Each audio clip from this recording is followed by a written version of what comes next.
Right now, a reminder about locking your doors as the holiday season approaches after a would-be burglar is caught on camera in Janesville. And Madison police continue the search for a man on the east side who threatened a woman with a gun. Plus, a DOJ report is expected to debunk conspiracy theories by President Trump about the start of the probe into Russian election interference. From the Channel3000.com Alert Center, this is News 3 Now at 10. Thanks for joining us. Police in Rock County say a home security camera helped them catch a would-be thief. But now they're warning others not to fall victim this holiday season. Rock County reporter Adam Duxter joins us with why this time of year can lead to so many break-ins. Yeah, Charlotte and Eric, Janesville police say this break-in is just the most recent in a string of break-ins on Janesville's north side. Tonight, they're sharing a reminder with homeowners.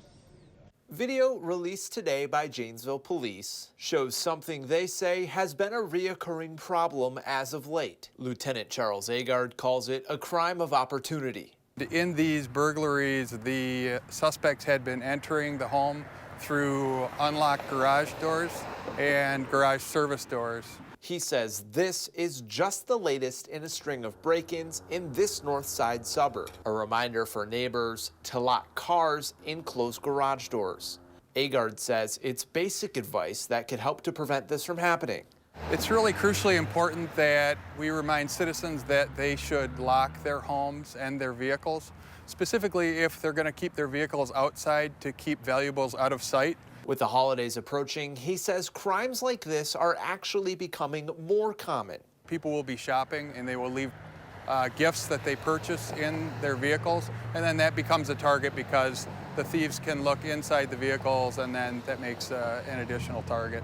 Thanks to this home security video, police able to arrest the person involved on burglary and theft charges. Tonight, they have a message for anyone else thinking about trying to do the same. Cameras are prolific now, and you're most likely to get caught if you decide to engage in that sort of activity. Now, Janesville police say the best thing you can do is not give thieves the opportunity to even steal. And what that means is to lock up your cars, your doors, and your windows, and to make sure you're bringing your valuables inside each night. Tonight, Madison police are asking for help, looking for a 13-year-old child missing from Madison's north side. Officials say Kente Strong went missing days ago. They say he has special needs and does not have his medication. Strong is 4'4" and weighs 80 pounds. Police have no information that he's the victim of a crime, but there is concern for his welfare. Police are still searching for a suspect who reportedly threatened a woman with a gun outside of their home this morning. Police and a SWAT team barricaded the area and searched an apartment building on East Wilson Street. The suspect was not inside. At this time, officials don't believe the suspect is any threat to the community. SWAT team also out on the north side this morning to execute a search warrant. They entered a home on Coolidge Street that was found to be connected with a shots fired incident Wednesday. Police say a bullet had gone through the walls of the home and was not the intended target. Today, police did detain 10 people, arrested 3 after finding a gun, some drugs, and evidence of drug dealing at that home. Police believe the Wednesday shooting is connected to an incident on Bunting Lane where a stray bullet hit a woman in her bedroom. To weather, we have a slight weekend warm-up ahead of us. Dave Caulfield has your first alert forecast. Dave? Yeah, Charlotte, temperatures in the low to mid 40s this weekend with plenty of sunshine, especially tomorrow. We got that sunshine back today. It felt great, even though temperatures about 20 degrees colder than highs yesterday. Madison looking at clear skies right now on the Edgewater Skycam.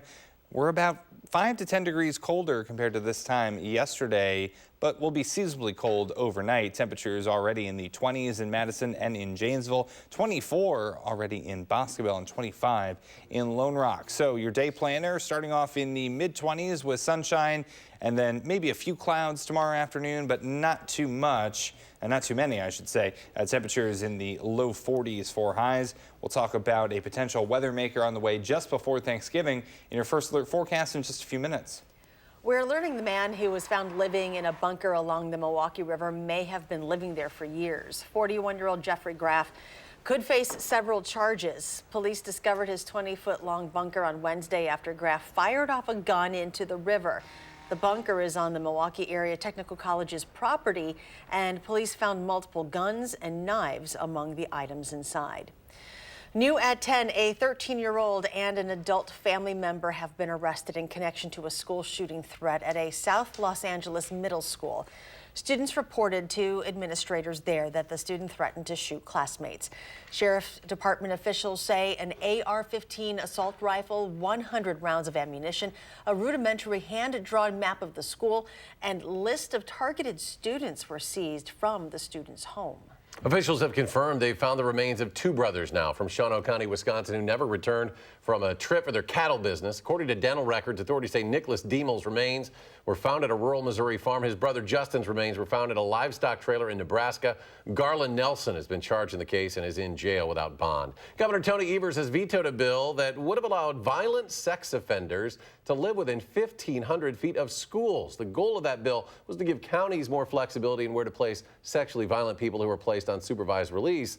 But the governor says providing safe spaces for children is one of the most vital responsibilities of society.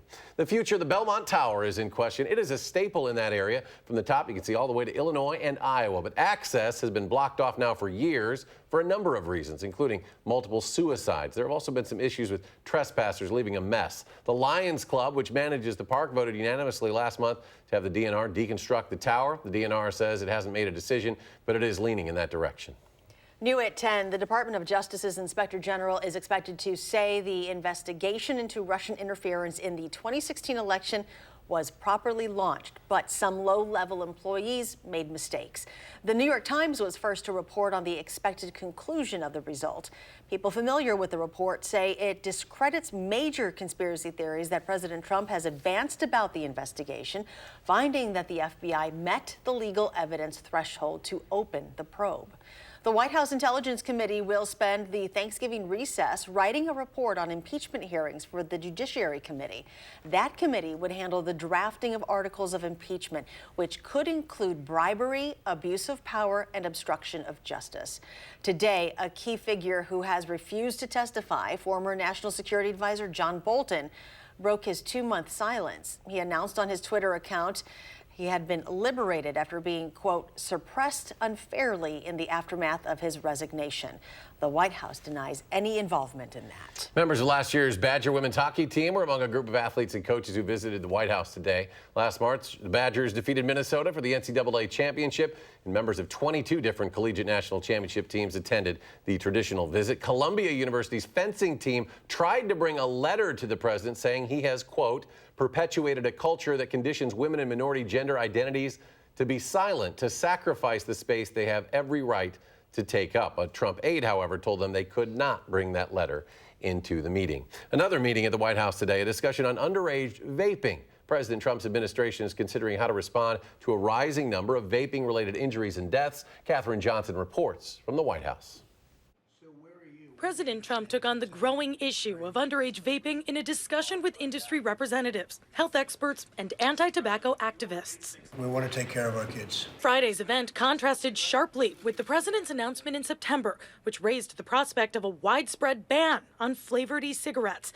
This time he listened and asked questions. What about the concept of every state decides? But declined to say what he might do. Is that still your position? We're going to be announcing very soon. Henry Armour's National Association of Convenience Stores represents more than 150,000 businesses across the U.S. Part of the reason why we have vaping is to try and help people that are smokers migrate to a lower risk product. We've got almost 6 million kids addicted to nicotine, and they're getting addicted to nicotine because of flavors. Utah Senator Mitt Romney, who recently introduced a bill that would ban flavored e-cigarettes and tax the industry, wasn't buying it. The convenience stores, they sell a lot of products. They're not going to go out of business because they don't have flavor. The president is also considering raising the minimum age to purchase e-cigarettes from 18 to 21. The Centers for Disease Control and Prevention says more than a quarter of all U.S. high school students admit to vaping in the last month. There is not just one type of disease you can get from e-cigarettes. And this week, the American Medical Association called for a total ban on all e-cigarette products that do not meet FDA approval as smoking cessation tools. Katherine Johnson, CBS News, the White House. Massachusetts lawmakers took a flavor ban a step further Thursday, prohibiting the sale of flavored vaping products and menthol cigarettes. Today is the 56th anniversary of the assassination of John F. Kennedy. The 35th U.S. president was 46 years old when he was killed in Dallas by former U.S. Marine Lee Harvey Oswald. JFK began his presidency in one of the most turbulent times in American history. The Cold War was in full swing and the nation was divided. His death deflated a national sense of optimism that came with his presidency. Some 250,000 mourners paid their respects at the U.S. Capitol. We'll be right back.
The CDC is asking people to check their romaine lettuce. An E. coli outbreak has now spread to 16 states. More than 40 cases, including a handful here in Wisconsin, have been tied to lettuce grown in the Salinas Valley region of California. 28 people have been hospitalized. 5 have kidney failure. Health officials ask that people check labels for Salinas. World anti-doping regulators are recommending Russia be declared non-compliant, which could make them ineligible for next summer's Olympics. The recommendation was made after reviewing a case about manipulated data from the Moscow anti-doping lab. An executive committee will discuss Russia's fate for the Tokyo Games next month. Well, Frontier Airlines causing a flight cancellation scare, and it couldn't come at a worse time with the busy Thanksgiving travel week ahead. Yesterday, travelers were sent an email saying there's been a change to their upcoming flight and they should call the rebooking hotline. Well, as calls started coming in, the airline sent a tweet to apologize, saying there was a technical issue and the emails were an error. Dane County leaders are encouraging shoppers to choose holiday gifts that support our community. We're about a week away from Small Business Saturday. Dane Buy Local launching a new Shop Indie Local campaign that started November 1st. It'll go through December 31st, encouraging people to skip Black Friday and shop at independently owned businesses all through the holiday season, not just on one day. Last year, U.S. consumers reported spending a record high of $17.8 billion at small businesses. The Goodman Community Center donors and volunteers helping more families than ever put a Thanksgiving meal on their tables. Today, volunteers help pack Goodman's Thanksgiving drive baskets. They'll go out to almost 4,000 families. That's a record number since the drive started 31 years ago. If you'd still like to help, donations are still being accepted through Monday. DeForest High School's football team is celebrating its first state championship in 37 years. Winning 8-7 over the Menasha Blue Jays, the Norskis finished the season 14-0. Following the win, the DeForest community celebrated at its high school with a rally. Parents, students, fans, and the pep band showed their pride for the football team. We'll have highlights from the game coming up later in sports. Warmer this weekend, but we're keeping an eye on those roads in the middle of the week next week as people get ready to hit the roads for Thanksgiving Day. Yeah, things looking more active as we get closer and closer to Thanksgiving. We'll enjoy this nice weather while we have it, though, over the next couple of days. It was nice to see that sunshine today. Boy, oh boy, did that change a lot of people's moods, including my own, after the gloomy and rainy and snowy, whatever wanted to fall from the sky week that we've had so far. So clear and seasonable tonight as we get into the weekend. Mild and dry with temperatures in the lower to middle 40s. Plenty of sunshine on the way for this weekend, but we could have some snow to deal with by the time we get to Tuesday and Wednesday. More on that in just a little bit. We actually started out with the clouds this morning. I was looking outside and I was going, oh boy, sorry, I touched my microphone there. But we did see the sunshine clear things out by the time we got to the late morning and most of the afternoon hours. Right now, looking at the clear skies in Madison on the WISC-TV Skycam. Today's high of 34 was definitely colder than yesterday, about 20 degrees colder than yesterday, but it still felt pretty nice with that sunshine outside. Normal for this time of year, 40 degrees, so running about 5 degrees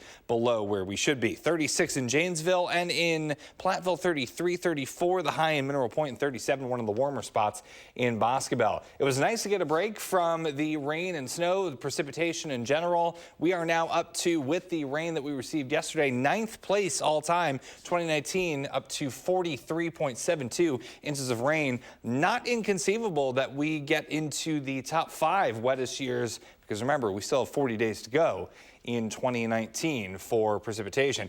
Badger football tomorrow, senior day against the Boilermakers. Temperatures starting off in the low 40s with plenty of sunshine. Should be a great weather day at Camp Randall. Temperatures falling into the 30s by the time we get to the 5th quarter. So a little bit on the chilly side, but it could be worse this time of year. On Future Track, we're starting off in the mid-20s tomorrow. Plenty of sunshine on the way for Saturday with highs in the lower to maybe some middle 40s showing up if we get enough of that sunshine. And then we are in the mid 40s on Sunday as well, with a few more clouds coming through. But I don't think we'll see any precipitation in our neck of the woods. That changes, though. That's a completely different story as we get into the pre-Thanksgiving time frame, specifically Tuesday and early Wednesday. So here's what we're watching with this storm. Still looking at the exact path of the storm, what path it will take, because that will depend, or that will kind of determine, shall I say, the type of precipitation that we get, so rain or snow. Also, we still need to figure out what the impact on southern Wisconsin will be.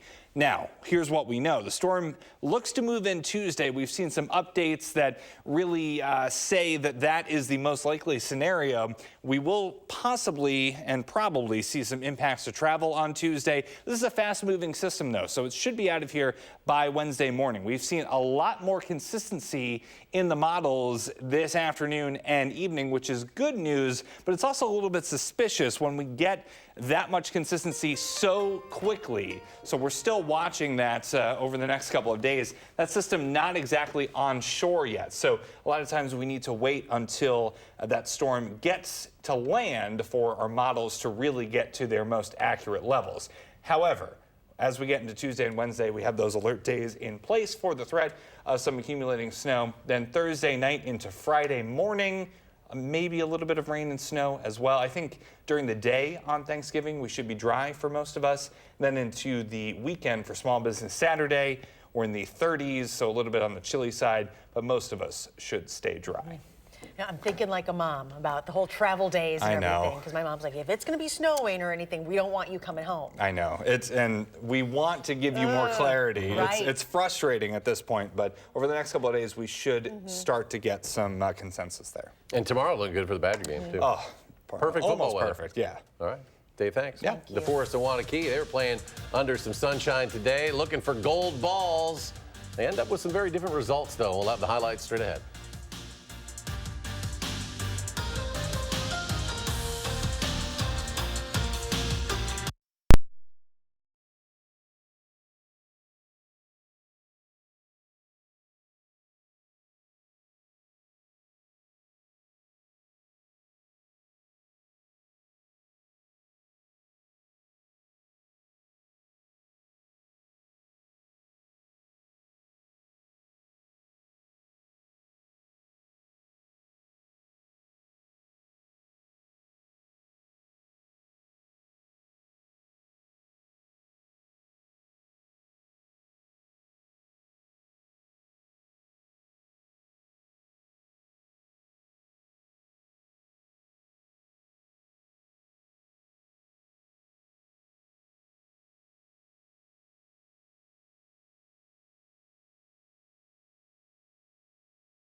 DeForest and Wanakee are just 10 miles apart, and they're great rivals in all sports. This year, both played for WIA state football championships. Both of their games went down to the final plays, and both games had very different outcomes. First, DeForest and Menasha in Division III. Menasha had a 7-0 lead. DeForest has the ball, about a half-minute left. Quarterback Trey Schrader hits Gabe Finley out of the backfield. Finley powers his way into the end zone, 7-6 Menasha, 32 seconds left. It's Mike Minnick's final game as head coach at DeForest. He decides to go for two and the win. And the two-point try is a thing of beauty. Schrader does a jump pass a la Tim Tebow back in the day. Nolan Hawk is there. DeForest wins 8-7 over Menasha. It's the Norski's first state football title since 1982. An emotional season ends with a state championship for DeForest. Here's Melissa Kim. Well, DeForest might just be a village of 10,000 people, but they know how to write a true Hollywood storybook ending. The Norskis driving down the field, scoring their only touchdown of the game, followed by a 2-point conversion with under a minute to go. A fitting way to end head coach Mike Minnick's 19-year career. We've had a lot of work to come to this point. We've done a lot of things. We've been working every single day, ever since the offseason, every single day of the offseason. We've just been dreaming about this, and it's reality now. We can celebrate now. And the last time DeForest won a gold ball was when Minnick was a player on the team in 1982. He then followed his head coach, Jerry Relke, who passed away last month. But Minnick knew exactly what his head coach would have said. Let's get ready for next year. That's what he'd say. But yeah, we miss that guy, and tremendous human being that was a father figure to so many of us. Just a tremendous leader. We love him. Coach means everything to the players. He's like a father figure to us, and it's a storybook ending. It means everything to get him that gold ball. The Norskis finished with a perfect 14-0 record, but Coach Minnick, not taking any credit for it, says they were just trying to live out Coach Relke's legacy. At Camp Randall, Melissa Kim, News 3 Now Sports. In Division II, Wanakee trailed Brookfield East by 7 late. Quarterback Quentin Keene buys some time with 8 seconds left in regulation. He finds a wide-open Randy Voidacek in the end zone, 31-30. Wanakee goes for 1 and the tie, but look what happens. Watch the ball on the hold. It starts sliding off the tee when Aiden Driscoll goes to kick it. That messes everything up. Goes wide right. Brookfield East wins 31-30. Heartbreak for Wanakee. Tough to step back when you just lost the championship by a point. But the fact that they stayed together and they did things the right way and they worked their tails off, it's easy for me to kind of still paint this as a pretty rosy picture. The kids did some good stuff. They did all year. Like I said before, I'm proud of them. So here are today's champions at Camp Randall. DeForest takes Division III, Brookfield East Division II, and Muskego repeats in Division I. The Warriors beat Bayport 21-20 in the final high school game at Camp Randall this evening. Now, good luck deer hunting. Camp Randall will be busy again tomorrow. The Badger football team plays Purdue at 3 p.m. If Wisconsin wins, it'll set up a showdown at Minnesota next week, with that winner taking the Big Ten West title. The Badgers are 24.5-point favorites tomorrow. Badger women's soccer team in the second round of the NCAA tournament facing Duke in Los Angeles. Scoreless second half, but if Danny Rhodes is playing, chances are she'll score. And guess what? She scored her 13th of the season. Final score, Wisconsin 1, Duke 0. The Badgers play in the third round Sunday at 6 against the winner of tonight's other match, UCLA and Clemson. Badger men's hockey at Minnesota this weekend, and it's a rough start to the weekend for Wisconsin. Gophers working around, and Scott Reedy scores. It's 2-0 Ghosts just 5.5 minutes in. Badger power play showing some signs of improvement lately. With the man advantage, Sean Doogie gets in deep and scores, but that's one of the few Badger highlights tonight. Ski-U-Ma, final score, Minnesota 4, Wisconsin 1. In St. Cloud, the now second-ranked Wisconsin women's hockey team beats the Huskies 5-3 to go 13-1-1 on the season. And it's senior night at the UW Fieldhouse as the Badgers host in Iowa. Might be senior night, but a couple juniors make their mark. First, it's Molly Haggerty, who's healthy again. Boy, she's really good again. Badgers win the first set 25-18. They take the second set 25-13. Then in the third, Dana Redke helps finish them off. It's 25-15, a clean 3-set sweep for the Badgers. They'll host 6th-ranked Nebraska Sunday, and we'll be right back.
Final check with Dave. Yeah, we have some nice weather on the way for this weekend, and temperatures right now are seasonably chilly in the 20s in many spots across southern Wisconsin. We'll be in the mid-20s to start off tomorrow. Really a great start to the gun deer hunting season, and also a great day to head out to Camp Randall, maybe get some holiday lights up this weekend. It's a great opportunity because as we get closer to the Thanksgiving holiday, that weather gets a lot more active. Tuesday into Wednesday, we have alert days in the forecast right now. Could be looking at some accumulating snow. A little bit too early to get specific there, but it does look like there could be some impacts, at least during the evening on Tuesday. And then late Thanksgiving into early Black Friday, could have some more rain and snow showers before we get a little bit chillier for Saturday and Sunday.